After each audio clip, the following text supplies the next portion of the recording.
એને કે આવું એને સુસાઇડ નોટમાં મારા પરિવારનું નામ નહોતું લખ્યું. એ જયરાજના આવ્યા પછી જ આ બધું લખાણું છે ને પછી જ આ કાવતરું ગણાણું છે. જે પીડિતા છે, જે દીકરી છે, તેની સાથે તમારા સંપર્કો નીકળશે તો રીબડા વાળાને જયરાજનો એક જ મકસદ છે કે રીબડા વાળાને કેમ પાડી દેવા. પછી હું ન કહું ત્યાં સુધી તમારા લાશને ઉપાડવાની નથી, અને જ્યાં સુધી આ લોકો વિરુદ્ધ ગુનો દાખલ ન થાય ત્યાં સુધી તમારે આ રીતે કરવાનું છે. આ તો ગોંડલની પ્રજા અમુક ભાઈલી છે. ના, એ તો તમે મીડિયામાં જોયેલું છે. જે દિવસે મારા ઘર ઉપર હુમલો થયો તે દિવસે રાતે જયરાજ પોતે હારે જ હતો. ના, પોલીસ તો અત્યારે તો પોલીસને આપણે કહેવા જાય તો પોલીસ તરત બેહાડી દેવાની છે.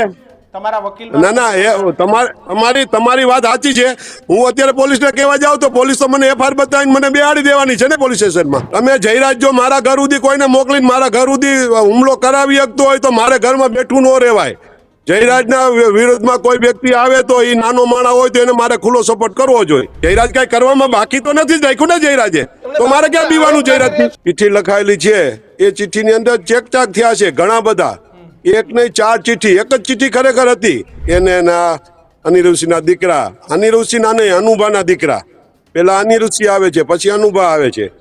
એટલે તમે જોવો અક્ષરે જુદા પડે છે કે જો હમણાં પટેલો ગોંડલમાં સુરતના આવ્યા હતા તો એને એ ખ્યાલ આવે કે જો હમણાં પટેલો એની સામે આવવાના છે તો ઇતર સમાજને એવું કે જો ભાઈ આ પટેલ કોઈ ધારાસભ્ય ચૂંટાશે તો તમારી સેફટી નથી. એને તો એના બાપ દાદાની જાગીર કહેવાય છે ગોંડલ. એટલે 30 વર્ષ ઈ રહ્યો, એના વાઇફ રહ્યા, હવે એના છોકરાને એને નો અલ્પેશ ઢોલરિયાએ તો નિવેદન કર્યું જ ને. હું ઈ દીકરીને ક્યારે નથી મળ્યો કે નથી એ દીકરી હારે મારો ક્યારે સંપર્ક થયો ટેલિફોનથી. મેં પોલીસ ખાતાને કીધું ને અત્યારે તમારા મીડિયા મારફત હું પોલીસ અધિકારીને જણાવવા માંગુ છું. નમસ્કાર. વિશેષ રજૂઆત તો નહીં કહું, પણ ચારે બાજુ ચર્ચા એ અમિત ખૂંટના મામલે ચાલી રહી છે. શંકાની સોય એ બીજા કોઈ ઉપર નહીં, પરંતુ રીબડાના જાડેજા પરિવાર એટલે કે અનિરુદ્ધસિંહ રીબડા અને એમના દીકરા રાજદીપસિંહ રીબડા ઉપર શંકાની સોય છે. કારણ કે જે અમિત ખૂંટ પોતાની અંતિમ ચિઠ્ઠી લખીને ગયા, એ અંતિમ ચિઠ્ઠીમાં એમના નામ સામે આવ્યા છે અને જેના આધારે પોલીસે ફરિયાદ પણ દાખલ કરી છે દીક્ષિત. પરંતુ ક્યાંક રીબડાના જાડેજા પરિવારનું કહેવું છે કે આની પાછળ કોઈ વ્યક્તિ છે કે જેને સુસાઇડ નોટની અંદર છેડખાની કરી છે. અમે કાવતરાની વાત સામે આવી રહી છે. લાંબી ચર્ચા મારે ને કિસાને નથી કરવી, કારણ કે અનિરુદ્ધસિંહ રીબડા પોતે આપણી સાથે લાઈવ જોડાઈ ગયા છે. સીધું અનિરુદ્ધસિંહ સાથે જ વાત કરીશું. અનિરુદ્ધસિંહજી, શું કહેશો જે આખો કેસ અને કેસની અંદર તમારું નામ સામે આવ્યું છે? પહેલી પ્રતિક્રિયા શું તમારી? મારી તો પ્રતિક્રિયા એ છે કે જે મરી જનાર અમિત ખૂંટ છે એને ગળે ફાંસો ખાધો તે પછીને જે ઘટનાક્રમ થઈ એમાં ક્યાંક ને ક્યાંક ખોટું થઈ રહ્યું હતું. એક કાવતરું મારી સામે ને મારા પરિવાર સામે કરવામાં આવેલ છે. સવારે 6 વાગે ગામનો અશોક પટેલ કરીને ખૂંટનો દીકરો છે, અમારા કાનજીભાઈ નો દીકરો, એ સામેવાળાને જાણ કરે છે કે ભાઈ લીમડે લાશ લટકે છે. એ લોકો આવે છે, ઉતારે છે, બધું કરે છે. પછી ઠેઠ 9, 9:30 જયારે જયરાજ 9:30 એન્ટ્રી કરે છે ત્યાં મારા ગામમાં, એ આવ્યા પછી બધું નક્કી થાય છે. પછી ગોવિંદ સગપરિયા તમારા મીડિયા સમક્ષ સ્ટેટમેન્ટ કરે છે મારા નામથી, અને એ પછી એને જે એક લઈ જઈ જયરાજ એની હારે બધા લોકો હારે ચર્ચા કરે છે. અને જે કાંઈ એને જે ત્યાંથી એને મરી જનારની જે નિવેદન મળેલું છે સુસાઇડ નોટ, એમાં એ કાંઈ એને છેડછાડ કરવાની કરી અને પછી ત્યાંથી નક્કી કરવામાં આવે છે કે ભાઈ તમે આ લાશને લઈ જાઓ ગોંડલ, અને પછી હું ન કહું ત્યાં સુધી તમારે આ લાશને ઉપાડવાની નથી, અને જ્યાં સુધી આ લોકો વિરુદ્ધ ગુનો દાખલ ન થાય ત્યાં સુધી તમારે આ રીતે કરવાનું છે. આ મારી વાત સત્ય છે. તમે જોઈ શકો છો જે મરનારની જે ચિઠ્ઠી લખાયેલી છે એ ચિઠ્ઠીની અંદર ચેકચાક થયા છે ઘણા બધા. એક નહીં 4 ચિઠ્ઠી. એક જ ચિઠ્ઠી ખરેખર હતી અને એમાંથી 4 ચિઠ્ઠી થઈને 4 ચિઠ્ઠીમાં અલગ અલગ વ્યક્તિએ જે કાંઈ કહેવાથી જે બધાની દોડડાયા થઈને જે કાંઈ જે લોકોએ એમાં કીધું કે આમ લખો આમ લખો આમ લખો, છેલ્લે એને એમ લખ્યું કે ભાઈ આ ફલાણી દીકરીને એને એના અનિરુદ્ધસિંહના દીકરા, અનિરુદ્ધસિંહના નહીં અનુભાના દીકરા, પેલા અનિરુદ્ધસિંહ આવે છે પછી અનુભા આવે છે. એટલે તમે જોવો અક્ષરે જુદા પડે છે. જે ચિઠ્ઠી મળી આવેલ છે મરી જનારની, એ કાયદેસર સુસાઇડ નોટની અંદર ખોટું થયેલું છે એવું દેખાઈ આવે છે, અને ઈરાદાપૂર્વક અમારા નામ નાખવામાં આવે છે. કારણ કે જયરાજ તો આવું બધું ગોતે જ છે. પટેલો લોકોનો કાંઈ પણ પ્રશ્ન આવે અને એને એની લાશ લઈ અને એની ઉપર જ એના રાજકીય રોટલા શેકવા છે. એને ચોખ્ખી જ વાત છે. એનું આખું રાજકારણ એવું છે કે જો હમણાં પટેલો ગોંડલમાં સુરતના આવ્યા હતા તો એને એ ખ્યાલ આવે કે જો હમણાં પટેલો એની સામે આવવાના છે તો ઇતર સમાજને એવું કે જો ભાઈ અહીંયા પટેલ કોઈ ધારાસભ્ય ચૂંટાશે તો તમારી સેફટી નથી, તો તમે મારી સાથે રહ્યો, એટલે ઓલા બધા એની સાથે રહે. પછી પટેલની સામે એમ કે ભાઈ તો તમે હાઈ લાવો લડવા, અને પટેલ હારે રહે તો ઇતર સમાજને એવું કે ભાઈ અમારે તમારી જરૂર નથી, મારે તો પટેલ છે એટલે ઘણું બધું, મારે પટેલ સિવાય કોઈની જરૂર જ નથી એમ. એટલે એનું બેવડી નીતિ છે. બાપુ જયરાજસિંહ શું કરવા એને તો એના બાપ દાદાની જાગીર કહેવાય છે ગોંડલ. એટલે 30 વર્ષ ઈ રહ્યો, એના વાઇફ રહ્યા, હવે એના છોકરાને એને નો અલ્પેશ ઢોલરિયાએ તો નિવેદન કર્યું જ ને કે ભાઈ 30 વર્ષ સુધી હજી કોઈ વિચારતા જ નહીં, ગણેશને જ મળવાની છે ટિકિટ. અલ્પેશ ઢોલરિયા એટલે એને ઉપરથી ભાજપ વાળા ચર્ચા થઈ હશે તો જ કહેતો હશે ને, નકર એમ નામ થોડોક કહીએ કે અલ્પેશની તો એ જિલ્લા પ્રમુખ છે, પણ છતાં એને ઉપર લેવલે કઈક ચર્ચા કરી છે તો જ નામ દઈને કહી શકતો ને કે ભાઈ 30 વર્ષ ગણેશને અહીંથી લડાવવાનો છે ને એને ટિકિટ મળવાની છે એમ. એ તો તમે લોકો અત્યારે તો અમિત ખૂંટનો મામલો છે. અત્યારે તો ચૂંટણી નથી, કોઈ ચૂંટણીનો માહોલ નથી, છતાંય ગોંડલમાં રીબડામાં અને રાજકોટથી તમે ગોંડલ વોટો ત્યાં સુધી નહીં, રીબડા વાળાને જયરાજનો એક જ મકસદ છે કે રીબડા વાળાને કેમ પાડી દેવા. તમને મીડિયા લોકોને તો ખ્યાલ નહીં હોય, ગોંડલમાં જે લોકો અમારી સાથે બેઠે ઉઠે છે, જે લોકો અમારી સાથે સપોર્ટમાં છે, કોઈ પણ જ્ઞાતિના લોકો, જે લોકો ક્યાંય અમારા નામથી મોબાઈલની અંદર સ્ટેટસ મૂકે તો તરત જ તે ગણેશને બોલાવીને ઉતરાવી લે, કાંઈ ને બીજી રીતે ધમકી આપવામાં આવે. અમે ગોંડલ ગામમાં કોઈ વ્યક્તિ અમારા મિત્ર હોય ને ત્યાં બેસવા ગયા હોય કે એને મળ્યા હોય અને એને ખબર પડે તો એને પણ બોલાવીને ધમકાવવામાં આવે. કોઈ અમારા મિત્ર રીબડા આવ્યા હોય ને એને બેંકની લોન હોય ચાલુ તો એને બોલાવવામાં આવે ને કાંઈ નોટિસ આપીને એના ઘરને તાળા મારવામાં આવે કે ભાઈ તમે તાત્કાલિક લોન મળી જાઓ. ઓલો હપ્તો તો રેગ્યુલર ભરતો જ હોય, પણ મૂળ વાત એમ હોય કે રીબડા કેમ ગયો, બસ એ જ વાત એને નમાવવામાં આવે કે ભાઈ આ તારી બેંકની લોન બધી ભરી દે નકર તારું મકાન જપ્ત થશે. આવા ઘણા બધા દાખલા છે ગોંડલમાં, એક નહીં અનેક દાખલા છે જ. કઈ રીતે પબ્લિકને દબાવીને એની સાથે રાખવી, આ એનો નીતિમત્તા છે.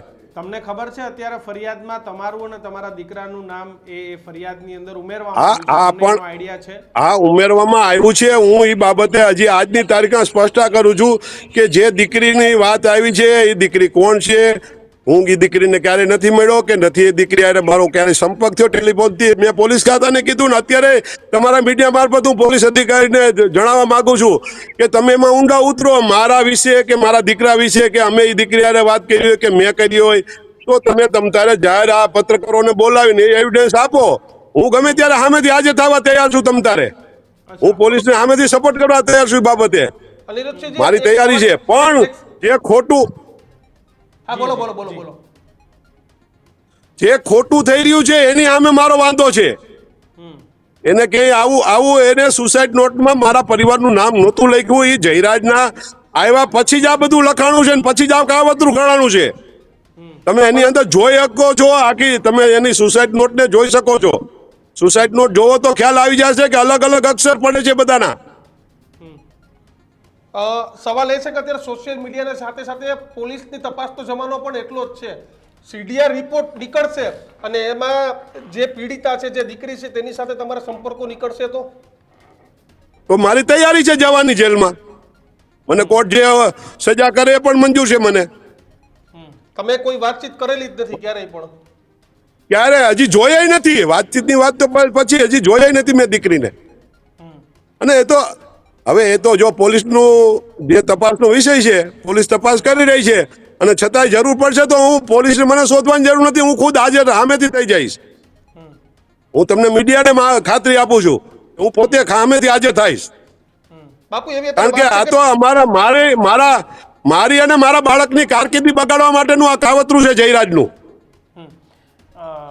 બાપુ તમે અત્યારે પોલીસને કોઈ જાણ કરી છે કે ભાઈ આમાં મારે કઈ લેવા દેવા નથી, જે રીતે તમે કહો છો કે ભાઈ હું આ દીકરી? ના, પોલીસ તો અત્યારે તો પોલીસને આપણે કહેવા જાય તો પોલીસ તરત બેહાર દેવાની છે. તમારા વકીલ? ના, તમારી વાત સાચી છે. હું અત્યારે પોલીસને કહેવા જાઉં તો પોલીસ તો મને એફઆઈઆર બતાવીને મને બેહાડી દેવાની છે ને પોલીસ સ્ટેશનમાં. મને થોડી સાંભળવાની કે બાપુ આ રહ્યું આ પોસ્ટમાં ભાઈ જે તમારા વિશે મળી છે ચિઠ્ઠી, તો તમારા વિશે એફઆઈઆર ફાટી ગઈ છે, તમારે હવે અત્યારે બેસી જાવ અહીંયા કે જે કાંઈ વાત કરવી એ તમે કોર્ટને કરજો, આવી વાત આવે. બાપુ આ એવું કે તમે એવું કહો છો કે તમારા અને રાજદીપના કારકિર્દી બગાડવાની વાત છે, તો જ્યારે રાજુ સોલંકી વાળો કાંડ અને અત્યારે પણ ગોંડલમાં જે થયું એમાં વિરોધીઓ એવી જ વાત કરી રહ્યા છે કે આખી આ ઓપરેશન રીબડાથી ચાલી રહ્યું છે. ના ના, રાજુ સોલંકી ને જો ભાઈ, આમાં કેવું છે, કોઈ પણ વ્યક્તિને તમે લડવા નીકળો તો તમારી મક્કમતા હોવી જોઈએ લડવાની, પરિણામ ગમે એ આવે. તમે જયરાજ જો મારા ઘર સુધી કોઈને મોકલીને મારા ઘર સુધી હુમલો કરાવી શકતો હોય તો મારે ઘરમાં બેઠું ન રહેવાય. જયરાજના વિરોધમાં કોઈ વ્યક્તિ આવે તો એ નાનો માણા હોય તો એને મારે ખુલ્લો સપોર્ટ કરવો જોઈએ. આ તો ગોંડલની પ્રજા અમુક ભાઈલી છે, અમુક ટાઈમે એને ભી પડે ત્યારે આપણી હારે હાલે છે, જ્યારે જયરાજને કે જયરાજના માણસોને કેન પ્રકારે દબાવે એટલે એ ઘરમાં કરી જાય છે, એટલે આ પરિસ્થિતિ ઊભી થઈ છે. તમારો રોલ હતો ખરો એ બધામાં, જે વિરોધીઓ કેમાં? એ જૂનાગઢ જો રોલ હોય કે ન હોય, જે જયરાજના દુશ્મન હોય એને જયરાજે મારા ઘર સુધી કર્યું હોય ટ્રાય તો સ્વાભાવિક છે મેં એને મદદ કરી હોય ક્યાંય ને ક્યાંય, એમાં મારા બીવાની જરૂર જ ન હોય જયરાજથી. જયરાજ કઈ કરવામાં બાકી તો નથી જ રાખ્યું ને જયરાજે, તો મારે ક્યાં બીવાનું જયરાજથી? છે કે આ ગોંડલ તાલુકો આખો મિર્ઝાપુર બની ગયો છે અને સ્થિતિ પણ હા, એ એવી જ હકીકત છે. દેખાઈ રહી છે. હકીકત છે, ગોંડલ પૂરતું ખરું, એ વાત તમારી સાચી. એટલે એમને ગોંડલમાં બિચારી પોલીસ છે ને લાચાર છે, ગોંડલમાં પોલીસ લાચાર છે, પોલીસને પગલા ભરવા છે, બધું કરવું છે, કાયદો વ્યવસ્થા જાળવવા, પણ જયરાજની ઘરે પૂછવા જવું પડે કે હું આ આરોપીને પકડ્યો છે તો એની વિરુદ્ધ એફઆઈઆર ફાડું કે ન ફાડું. જયરાજ એમ કે અમારો ટેકેદાર છે એને જવા દેવાનો તો જવા દેવો પડે, અને જયરાજના વિરોધી હોય તો એમ કે ભાઈ આને બેહાડી દો આની ઉપર એફઆઈઆર ફાડો. બાપુ મારો સવાલ એ છે કે અમિત ખૂંટમાં એક પીડિતા દ્વારા ફરિયાદ કરવામાં આવે છે કે ભાઈ મારી સાથે આવું ને આવું થયું. એ ફરિયાદ પછી આજે ખૂંટ જે અત્યારે આપણી વચ્ચે નથી રહ્યા, એમના અને જયરાજસિંહના ફોટાઓ સોશિયલ મીડિયામાં વાયરલ કરવામાં આવે છે કે ભાઈ આ જયરાજસિંહનો ખાસ ટેકેદાર હતો, આ હતો, તે હતો. ના ના, એ તો તમે મીડિયામાં જોયેલું છે. જે દિવસે મારા ઘર ઉપર હુમલો થયો તે દિવસે રાતે જયરાજ પોતે હારે જ હતો, મારા ગામના પાદરમાં જ ઉભો હતો. જયરાજ રાહ જોઈને હું ઉભો હતો, એને મારા ગામના પટેલોને મારા ઘર ઉપર હુમલો કરવા એટલે મોકલો કે હું કે મારો દીકરો વર્તો ઘા કરી અને આ પટેલોને કોઈને મારી કૂટી તો જયરાજી લોકોને દવાખાને લઈ જઈને દાખલ કરાવે અને પછી ત્યાં ભાજપ ઉપર પાર્ટીમાં એવી રજૂઆત કરે કે ભાઈ આ તો રીબડામાં જો આ પટેલોએ 200 મત ભાજપને આપ્યા એટલે રીબડાવાળા અનિરુદ્ધ છે ને એના ફેમિલી એના દીકરાએ હુમલો કર્યો અને જો હું ન પહોંચ્યો તો આ પટેલિયાને મારી નાખત, એવું કાવતરું રચીને જયરાજે ખુદ જ મોકલેલા હતા.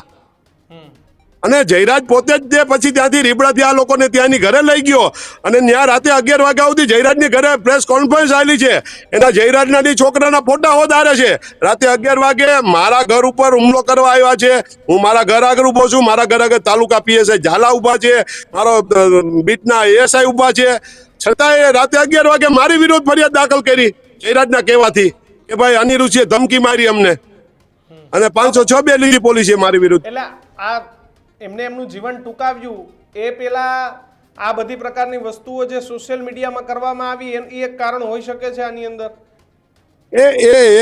એ બધી વાત ખોટી છે. જો આ એને કેસ અમારી ઉપર કર્યો છે, એ કેસ કોર્ટમાં ચાલુ છે. અમિતના ભાઈઓ હજી હયાત છે, એના બીજા કાકા બાપાના દીકરા હયાત છે, એ પણ કોર્ટમાં આવતા અને હું કોર્ટમાં જતો. ક્યારે અમારે આમને સામને આમ ઊભા હોય તો અમારે ક્યારે કોઈ બોલાચાલી નથી થઈ. એ બધી અત્યારે મીડિયામાં ખોટી વાતો મૂકે છે. આ ગોવિંદ સકપરિયા છે એ તકવાદી માણસ છે, જયરાજને આ એક મળી ગયું છે કે એને આગળ કરવા માટે કે એ બોલ્યા રાખે એને મન ફાવે એમ, પણ એનો ભૂતકાળ તો કોક જોવો ગોવિંદનો કે રાજકોટમાં એને કેટલી બધી જમીનો સરકારી દબાવીને કારખાના ઊભા કર્યા છે, એ જગ જાહેર છે. હવે શું કરશો તમે આગળ કાર્યવાહીમાં? કાયદાકીય પ્રોસિજરમાં આગળ હાલશું, જરૂર પડે તો પોલીસને શરણે થશું. આપું એક સમર્થનમાં મહારેલી પણ નીકળવાની છે, તમને કોઈ ખબર છે કે? ના ના, એવી કોઈ વાત નથી, એવી કોઈ વાત મને ખ્યાલમાં ઉપર નથી. આ વિવાદ ક્યારે અટકશે તે ખબર નથી, પરંતુ આ મિર્ઝાપુર અને અનેક ગુંડાગર્દીના આરોપો લાગતા હતા, પરંતુ અત્યારે તમે સૌરાષ્ટ્રમાં તમે ગોંડલ બાજુ પ્રવેશો એટલે એ પ્રકારનો માહોલ ઉભો કરી દેવામાં આવ્યો છે. અમિત ખૂંટે આ દુનિયામાંથી આજે પોતાની અંતિમ યાત્રા છે એ અંતિમ યાત્રાના તરફ આગળ વધી ગયા છે. એ આપણી વચ્ચે નથી રહ્યા. મામલો ચાહે જે કંઈ હોય, અગાઉની જે કંઈ ઘટનાઓ હોય એના વિશે પણ અનિરુદ્ધસિંહે વાત કરી. પણ એમને કીધું કે જો આ દીકરી સાથેનો મારો કોઈ સંપર્ક મળે, કોઈ CDR મળે કે મારા કોઈ પણ પ્રકારના ટેલિફોનિક કોન્ટેક્ટ મળે તો હું પોલીસના શરણે જવા તૈયાર છું અને મને જે સજા મળે સજા ભોગવવા તૈયાર છું. ખબર નહીં સાચું શું છે, સાચું કોણ છે આપણને ખબર નથી. એ તો અંતિમ યાત્રાએ અને આપણી વચ્ચેથી દૂર થયેલા અમિત ખૂબ જાણે. પણ મારે આજના યુવાનોને કહેવું છે કે આ પ્રકારનું પગલું એ યોગ્ય એટલા માટે નથી કારણ કે આપણે આપણું જીવન ટૂંકાવશું તો આપણે ન્યાય નથી મળવાનો, પરંતુ આપણે જો સાચા હોય તો આપણે સાબિત થવાનું છે. આજનો કોઈ પણ યુવાન, જે નવલખી યુવાન અને આ પ્રકારનું પગલું ભરે તે તેના પરિવારનું શું તે તેને વિચારવું જોઈએ. અમિત ખૂંટના પિતા, એના માતા, કોઈ પણ વ્યક્તિનું રાજકારણ જયરાજસિંહ જાડેજાનું હોય કે અનિરુદ્ધસિંહ જાડેજાનું હોય, પણ આ રાજકારણોમાં આપણા પરિવારનું શું થાય એ પણ આપણે એટલું જ વિચારવું. અને પછી આવા પગલાં ભરવાનો વિચાર આવે તો આપણે આપણા પરિવાર, આપણા મિત્રોને વાત કરવી જોઈએ કે મને આવા વિચાર આવે તો આનો રસ્તો નીકળી શકે. આત્મહત્યા એ કોઈ પણ સમસ્યાનો ઉકેલ નથી. આપનું શું માનવું છે અનિરુદ્ધસિંહ રીબડાની વાતને લઈને? કેટલી વાત સાચી છે, ખોટી? કમેન્ટ બોક્સમાં લખજો. જોતા રહેજો ન્યૂઝરૂમ. નમસ્કાર.